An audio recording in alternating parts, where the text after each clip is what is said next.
Welcome to the deep dive. Today, well, we've got a really interesting set of data points here. Basically, a snapshot of searches around Kyren Lacy death. Our mission really is to look at these search terms people are using and figure out what the main questions and maybe concerns are. We're not looking at news articles today, just the raw searches.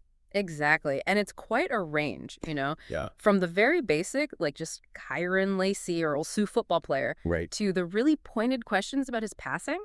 Stuff like, how did Kyren Lacy die? And when did Kyren Lacy die?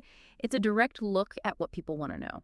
Okay, so let's dive in. What's the first thing that kind of jumps out? I mean, the sheer number of searches like Kyren Lacy dead, is Kyren Lacy dead? Yeah, and Kyren Lacy passed away. It leaves, well, absolutely no doubt about the main piece of information people are trying to confirm first. Definitely. But what's fascinating is how quickly things pivot right after that. You immediately see this big cluster of searches trying to get the details, the circumstances. That's the how. Precisely. Kyren Lacy cause of death, Kyren Lacy car accident, Kyren Lacy accident, and even really specific ones like Kyren Lacy hit and run details. Hit and run details. That's specific. It almost suggests, well, maybe there were early rumors or some kind of initial narrative forming. Could be, or just, people trying to piece things together. It shows a strong pull towards thinking it was some kind of vehicle incident. Right, like the shock leads straight to needing that explanation. What else is standing out in this data? Well, the terms that are sort of adjacent to legal matters are pretty telling, I think. How so? We see searches for Kyren Lacy charges, Kyren Lacy car accident charges, even things like negligent homicide. Wow, okay. And also Kyren Lacy arrest and Kyren Lacy case. It shows the interest goes beyond just the event itself, right? People are wondering about potential investigations, legal outcomes. Yeah, that definitely adds another layer. It makes you wonder what initial information, if any, might have sparked those kinds of questions specifically. It does. And then you also have a search like, did Kyren Lacy kill himself? Which is obviously a difficult one, but it shows the range people explore when facts aren't clear. It really highlights that human need to understand, doesn't it? Even when the possibilities are tragic and information is limited. Absolutely.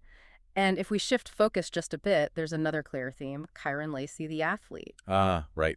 The football side. Yeah, exactly. You see searches like Kyren Lacy stats, Kyren Lacy NFL draft, Kyren Lacy draft stock, mock draft, draft projection. So people were clearly aware of his career, his potential. Very much so. It reminds us, of the future people were probably discussing right before this news broke.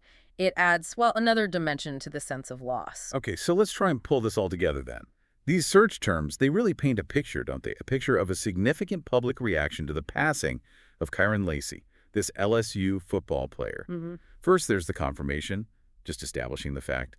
Then almost immediately, this intense curiosity about how it happened. With a real lean towards a car accident scenario, yeah. And then those questions about potential legal follow-up. And layered over all that is the context of his promising football career, which maybe amplifies the public interest. Exactly. Which leads us to sort of the takeaway thought for listeners, perhaps. Yeah. Well, think about what it is about public figures, especially young athletes like this. What drives such a strong, immediate need for specific details when they pass away, particularly when official information might be slow to come out? That's interesting. And maybe consider what role these early searches, which can be based on speculation, play in how the whole story gets framed later on. That is a really good question to ponder. This deep dive into just the questions people are asking, it gives such a raw, unfiltered view of that immediate public response to loss and, well, to uncertainty. Thanks for walking through this with us.